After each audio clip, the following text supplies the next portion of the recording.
Addict podcast. We are here coming to you live. The Kansas City Chiefs are going to the Super Bowl. You only win a Super Bowl 2 times every 5 years, right? Oh!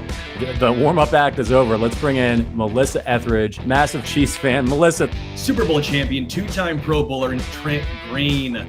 Trent Green, how you doing? Hey, what's going on, guys?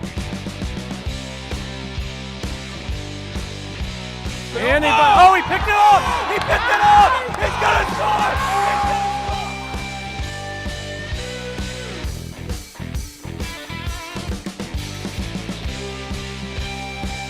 And we'll see you next week. But until then, as always, go Chiefs.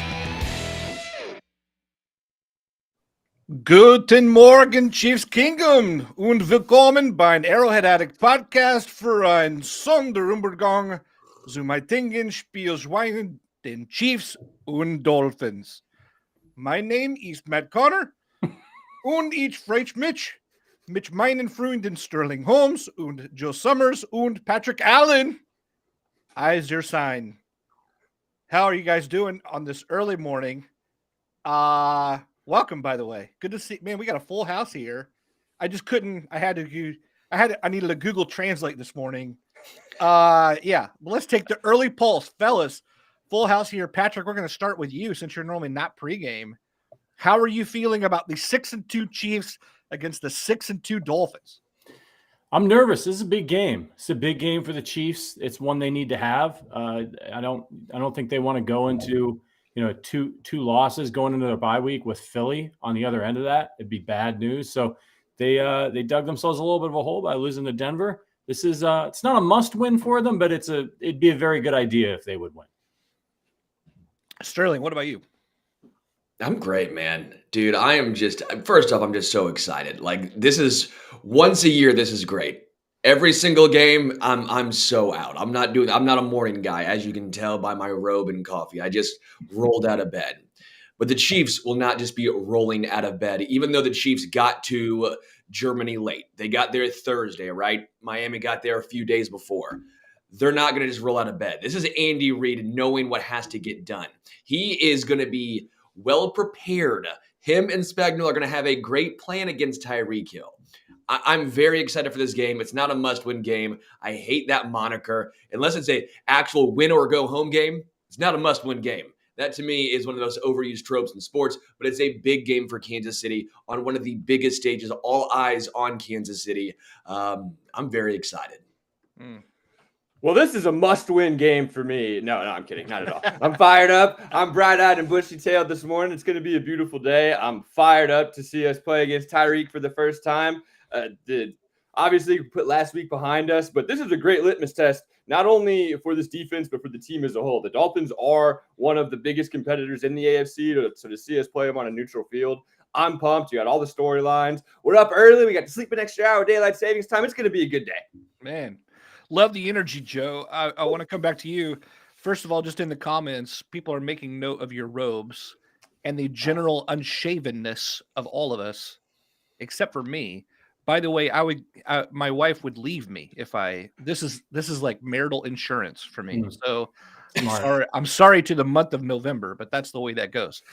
Joe, I want to come back to you. Sterling said, this is a big game. We all know it. We're all here up early. The NFL has been touting this for a minute. Just how big, you don't want to say must win game, but the scope of this game, like how grand is this? Overall, you're heading into the bye week, whatever, like set this up for us with what you think is the right amount of perspective.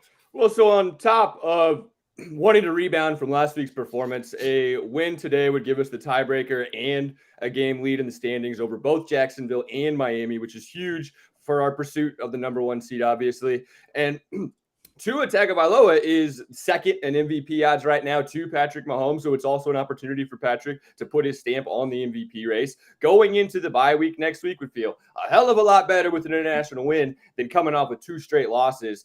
And if we were to lose the game, then the door is open for the Dolphins, for the Jags, for the Ravens to topple us for the 1 seed. But a win here puts us in the driver's seat. So it's a massive game, especially when you consider the long-term standings and for Patrick Mahomes' own personal pursuit of his third MVP. Love it. Love it. Patrick, I want to go to you here. We saw the Dolphins collapse last year in Mike McDaniel's first year. They looked red hot, and then things kind of fell apart there. They've been offensive heavy, maybe questionable defense, some of that kind of thing. But he's in his second year. Tua's looking better. They're all kind of maturing together. Like, what's your thoughts on facing McDaniel here in year two? Because the Chiefs have also obviously matured on their own defense. Like, how do you view this matchup, maybe versus how you viewed it to start the season? Yeah, I mean, look, this is the most explosive offense in the National Football League. Like, it is what it is. They didn't have Tua for long stretches last year. You could see the beginnings of this. You see the impact that a player like Tyreek Hill has. And the Dolphins have done a really good job of putting together a threatening offensive roster with Jaylen Waddle and Tyreek Hill. They've got good, Raheem Mostert, who's always been a really good back, but just couldn't stay on the field. They've got speed all over the place. Defense is middle of the pack. This is one of the top teams in the AFC right now. But as we know, it's a long season. You have to stick it out. Some teams start fast, then they peter out as the year goes on. Some teams are uneven all year. Looking at you, Buffalo Bills, but they're usually they're in the playoffs, and you just don't know who's going to show up. And then some teams like the Chiefs tend to figure out their identity as the season goes along. So we're going to learn a lot about the Chiefs today. I think a little bit more so than we're going to learn about the Dolphins. The Dolphins haven't won a big game yet. They haven't beat a team with a winning record. They struggled against the two premier teams they played this year in Buffalo and Philadelphia. And the Chiefs have not played well. They've not played to their standards. So this is a game where are the Chiefs going to pull out some of the things that maybe they've been holding back a little bit in terms of the playbook in a game that, as we mentioned, I know Sterling said it's a must-win game, but the number one seed is so important. It's so important now because of the new playoff format that this is a game, it isn't must win, and the Dolphins could still lose later and the Chiefs could still end up with the number one seed. But boy, you'd like to have this one if you're Kansas City in your back pocket because you already have the tiebreaker over Jacksonville. Everybody else is kind of lagging behind. This is a big one for the Chiefs. Yeah. Sterling, let's go to you with that one. I want to come back to you with that same sort of McDaniel question. I know you're a fan there. I know you talked to even Raheem Mostert early this week. Yeah. How dangerous are they going to be against this Chiefs defense that also looks good? Yeah. Again, if anyone wants to check out that interview after the Chiefs game, you can go to Stacking the Box on YouTube. Had a chance to sit down and talk with Raheem Mostert. We have great interviews. We had Amon-Ra St. Brown on.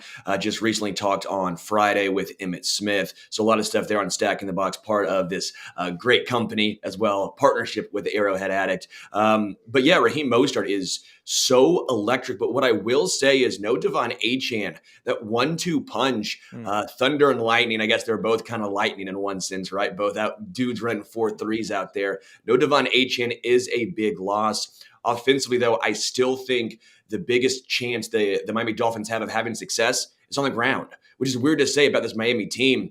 But Jaylen Waddle and Tyreek Hill, as great as they are, this Chiefs secondary might be the best in the NFL, poised to at least contain them. You're not going to stop them, but contain them.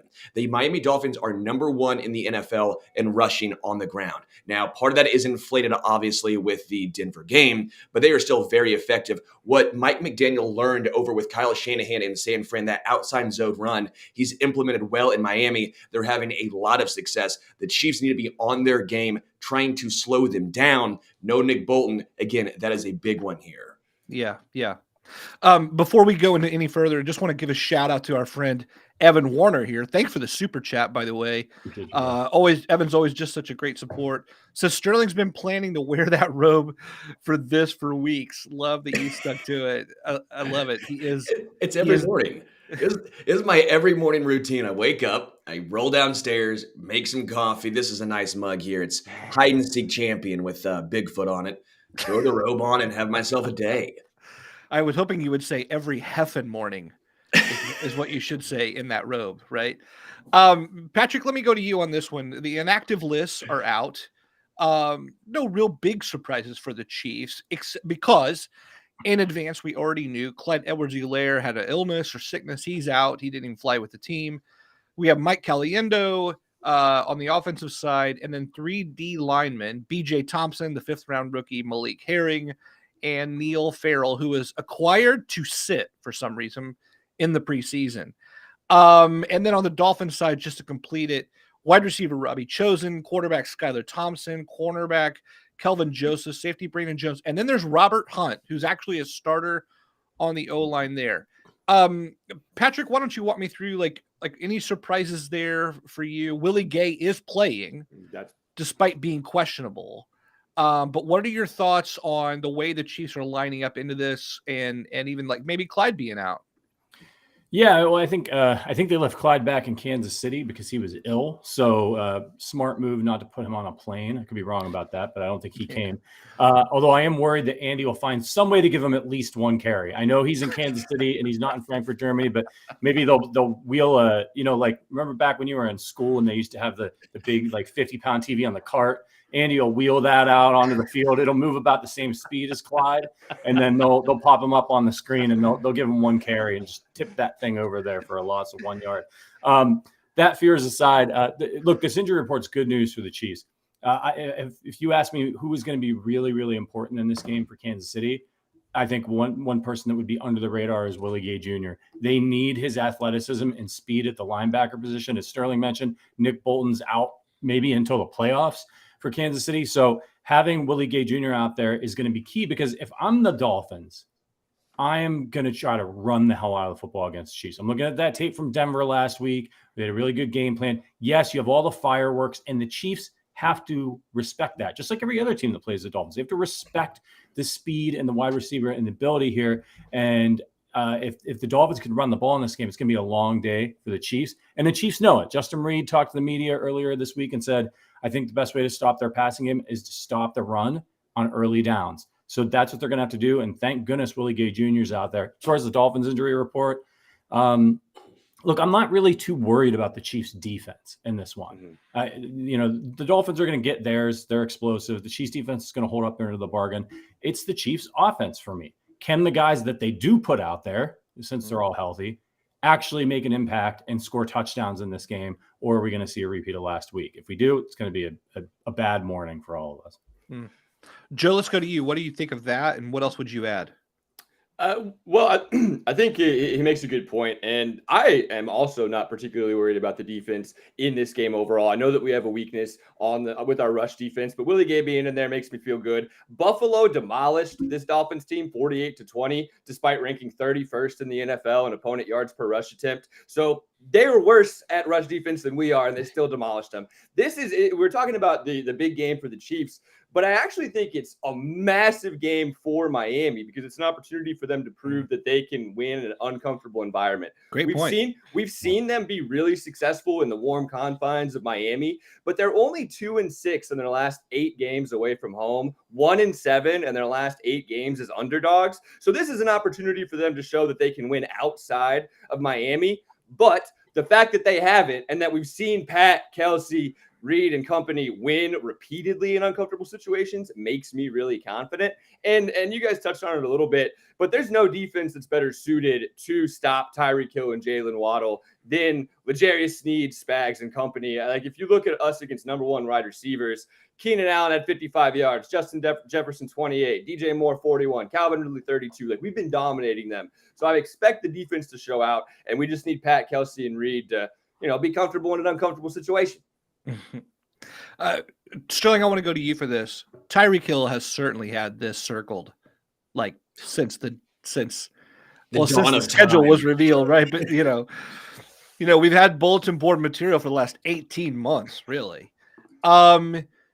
He's going to want, we're talking about the Dolphins are going to want to run all over, but Tyreek is going to want to get his. And, I feel like Mike McDaniels is going to want to help him get his.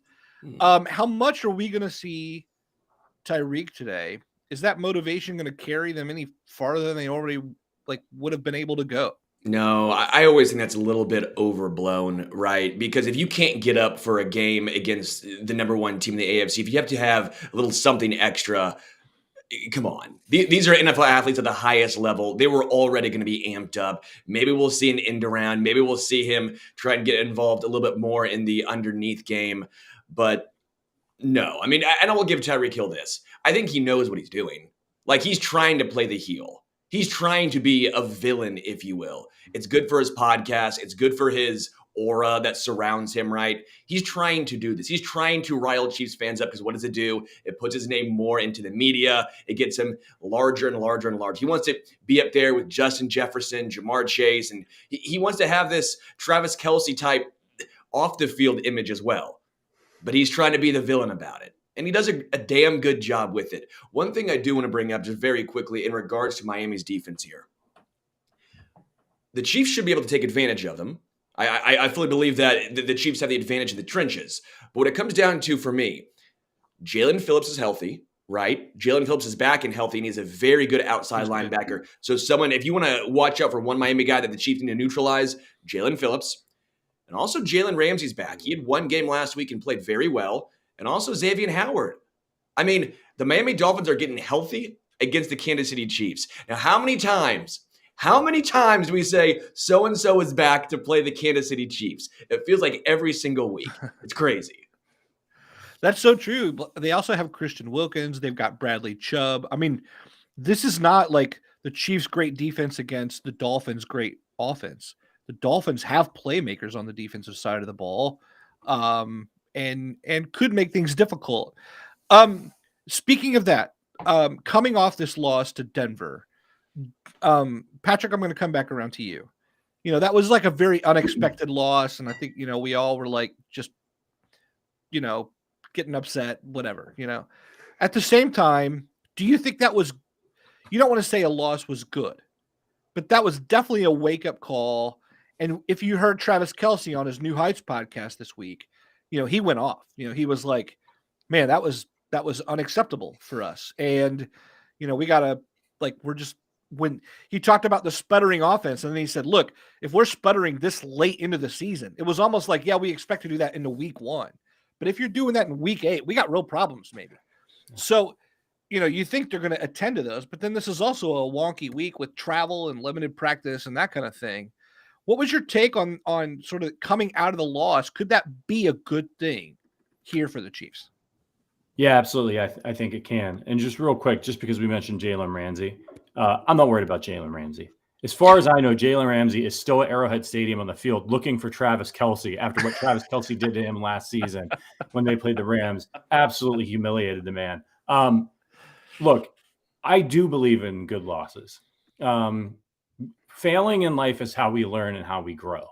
And now just, you know, look, losses haven't done the Cleveland Browns any good over the last decade plus, right?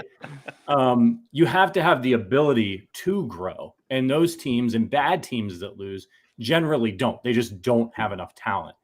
But a team like the Kansas City Chiefs, a loss can be a good thing. Struggle can be a good thing because they do have the tools and the ability to overcome those things.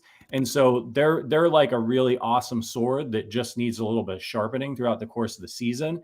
And they need to know where their weak points are. So, you know, I'd rather it come against a team like Denver that's not going to be a factor later in the year. I mean, I'd rather have it come against a bad NFC team, but what are you going to do? They're not going to be a factor. There's not going to be any tiebreaker stuff with the Denver Broncos. So I do think that was a good loss for them because it was a little bit of a wake-up call. It says, hey, listen, fellas, this isn't just going to magically get better. We've got to put in the work, and we need to appreciate the seriousness of the struggles that we've been having. The concentration drops from guys like Rashod Rice and Sky Moore. Those things have to be cleaned up, and the rubber's meeting the road here in this game. So I think it's great. I'd rather them lose that game before this game than win that game big and be feeling all good about themselves and go up against a really quality opponent and realize they still got some work to do. So yeah, I think that loss was right on time. I didn't like it, but it was right on time. This is one of the best comments from Stacy. I believe in good losses. Tag Clyde next time. Yeah, that may be why Clyde keeps getting carries, goes for -2. We believe in good losses. This is for Patrick Allen right here. Right. Well, to your point real quick, too, this Chiefs team has typically behaved in a manner that would make you believe in the good losses. Mahomes is 14-3 after a loss in his career. Just this year, we had the Lions loss, beat the Jags 17-9. Last year, when we lost to the Colts, we beat the Bucks 41-31, then smacked the Niners after we lost to the Bills. Like, this is a team that refocuses, particularly offensively, after a loss. So, I mean, it's not a good loss last week, but today I'm feeling better about this game because we lost. Right after Patrick said that, like Brandon Staley, Josh McDaniel, and Sean Payton all like started rummaging through their history. Like, where's the good one? Where's the which one did I not learn from? What's going on there? We got a super chat here from Mason Jube. Thanks so much, Mason. Appreciate that. How do we feel about the Finns corners against these Chiefs questionable receivers outside of Kelsey giving Ramsey this work? Look, this is a great question. I'm going to throw this to you, Sterling. Because like you did bring up Xavier Howard, you did bring up Jalen Ramsey, but yeah, outside of Kelsey, we're also like talking about too many snaps for Sky, etc. What do you make of that? I mean, does it matter? Good cornerback, bad cornerback. If you can't catch the ball, it doesn't matter who's on you. I will say this should be a decent Rashod Rice game then, especially if it's going to be in the slot, because you would assume Jalen and Xavier on the outside, right? So that would mean who's going to feast? Well, that's going to be the slot, and that's going to be Rashod Rice. I would expect a larger Rashod Rice game, especially when he's going up against zone coverage, because he's had this knack already as a rookie, which typically you gain as you garner more time in the NFL, to find the soft spots in the zone, right? That's what made Juju Smith-Schuster so great last year for Kansas City. It wasn't because he's not the most athletic guy. Let's be real now. He was never the most athletic guy. Then post-injuries, he had to find a way. Find the soft spots in the zone. It's what makes Travis Kelce so electric. He finds a soft spot. He sits down. It's between the ears, right? And Rashod Rice has it as a rookie. So that's what I expect in this game. Who cares about Xavier and Jalen? It's who's going to be in the slot. That's going to be Rashod Rice. Big game, especially against zone for him. Man. To your point, real quick on that, the Dolphins run zone coverage over 73% of the time. 330 of 361 of Rice's receiving yards this year have come against zone coverage. So they might switch things up a little bit now that Ramsey's back, but it is a tailor-made matchup for Rashod Rice. They rank in the bottom 10 in the NFL in opponent yards per coverage snap and yards per zone coverage target. So we should see Rice. We should see Kelsey. And then in the rare occasion that they throw out the man coverage, I want to see Justin Watson go deeply like he does a couple times a game. Joe, thank you so much. See, I just have the eyes. You found the stats. This is why we're a good team, Joe. Let's go, baby. That is good. Joe, I want to let you keep going here because I know you got some great bets for us. And let's get into that segment. Want to give our readers a chance to get their last minute bets in from our friends too. Sterling, you got a little something for us? Yeah, everyone out there, have you heard of SuperDraft DFS? SuperDraft hosts daily fantasy prop games where you can compete for a chance to win cash prizes. The game is simple. For each contest, you are given a pool of props for upcoming games. You pick whether each prop will be over or under the given total. You can choose up to 8 different props for a bigger win. If you want to join in on the action, we've got you covered. Sign up with our promo code ARROW today.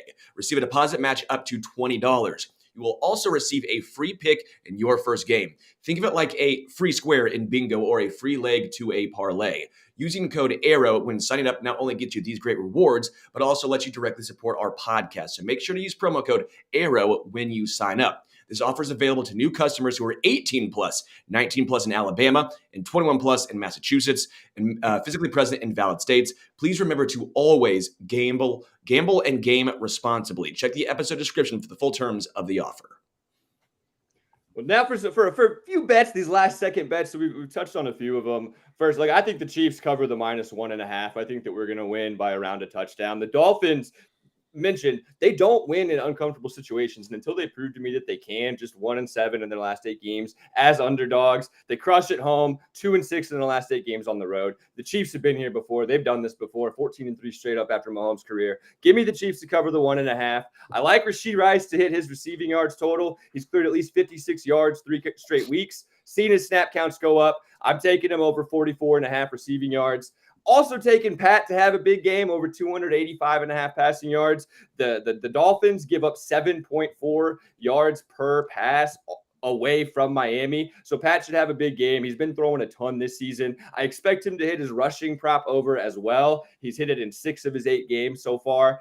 And then I'm going to be honest with you. So I'm taking the Justin Watson to have at least one deep shot. But the bet of the game for me, I'm taking Tyreek Hill's unders. I think L'Jarius Sneed is going to shut him down just like he's been shutting down number 1 wide receivers all season. Under on Tyreek. That's what we're doing. Let's go Chiefs, baby. Wait, do you have a sprinkle bet for today? Ooh, a nice little sprinkle. I actually did throw up a nice little same game parlay over on the Arrowhead Addict betting show on Fridays. If you combine what I just said, the Chiefs money line, Tyreek's under, Patrick over, and Rashod Rice over, you get it to plus 1,800. So take the Chiefs, take Rashod Rice, take Watson, take Patrick Mahomes, and take the under on Tyreek. Plus 1,800. And then take your friends out to dinner afterward as well. Let's go, baby. I want to go around the horn on 2 things here. One, fellas, I'm going to come to you with what's your single biggest concern for the day, and then final predictions. Patrick, coming to you first. Single biggest concern. It's the offense continues to sputter.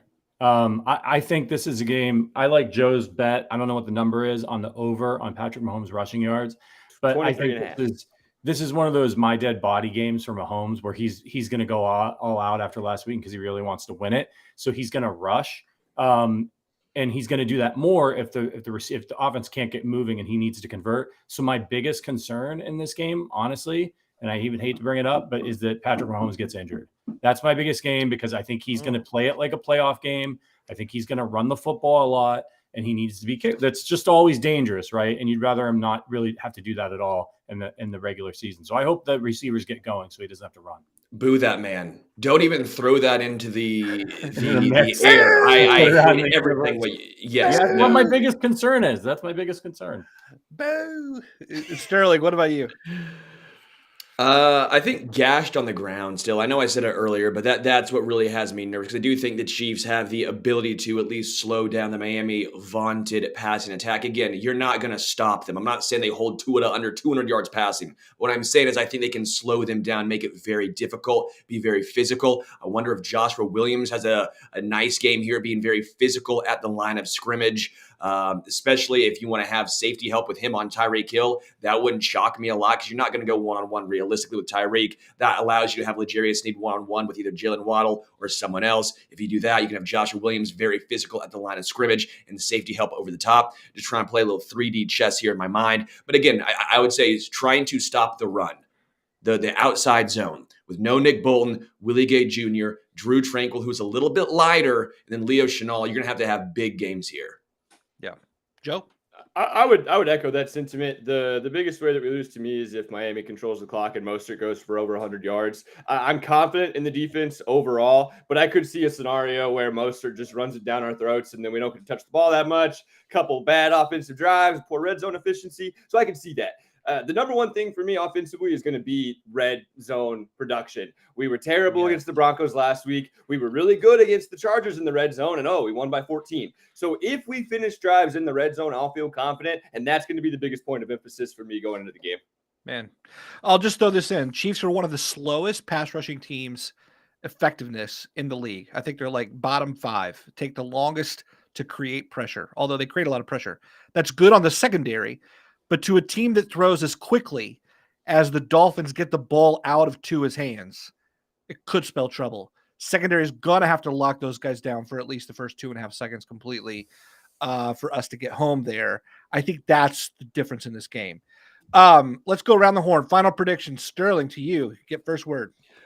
We are going deep sea fishing, and we're going to catch ourselves some dolphins. We're going 24-20 Chiefs over the Dolphins. Huge game. I'm talking huge game from the Chiefs defensive line, okay? What we're going to do is see a nice game from Charles Omenihu, Chris Jones, Mike Dana, Karl Loftus. Let's get in there. Get after Tua. As a guy who's learning to fall, that spells disaster when you have these big dudes out there bearing down on you. Chiefs defensive line gets it done. Chiefs win in the trenches, and the Chiefs win overall 24-20.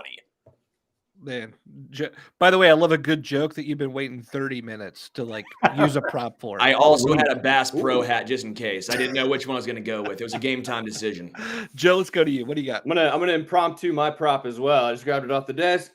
Oh, Chiefs are going to crush. What do you know? So Patrick Mahomes is going to solidify himself as the NFL MVP this week over Tua. The Dolphins defense has gotten gashed by the top quarterbacks that they have played. I'm taking the Chiefs to win this one 31-20, going just under that 51.5 total. But I think Pat has a huge game, and then the Dolphins get a couple touchdowns at the end. But this is about Karlaftis, about Chris Jones, about Snead, and then just about the offense finishing drives, man. Especially you mentioned Travis Kelce's speech on New Heights. I expect the offense to be focused and get the damn ball in the end zone this week. So 31-20. Yeah. Patrick. I think Vegas is usually pretty accurate with these things. I'm going to go 24-23 Chiefs in a game that gives us all heart attacks. I'm not ready for that this early. No, but no. Yeah, I love it. I love it. I'm going to go. I think the offense is going to be there. I think 31-27 Chiefs. No real reason other than I'm picking numbers out of the air. Looking over at the comments, looks like everyone's pretty much believing in the Chiefs today. That looks good. Feels good, certainly. Folks, if you've been listening, watching, taking us in any way, as always, we appreciate every second you guys ever spend on anything that we produce. It's always great. We love meeting you guys, hanging out, being able to chill in this way. Hopefully, after the game, we'll go get some late lunch and celebrate a wonderful Chiefs win. So, yeah, on behalf of Sterling, Joe, and Patrick, and myself, thanks for joining us pregame. By the way, we're going to be back at halftime, so you don't have to go anywhere. You can just kind of leave this open and hang out with us at halftime. And then we'll be back again after the game. Our buddy Matt Verderam is going to be in with us as well on a midday Sunday to chat about, hopefully, a Chiefs win as Taylor Swift and the Chiefs go to 8-1. So, yeah, until next time, you guys have any Taylor Swift jokes to make before we go? All right, we'll see you guys later. Go Chiefs.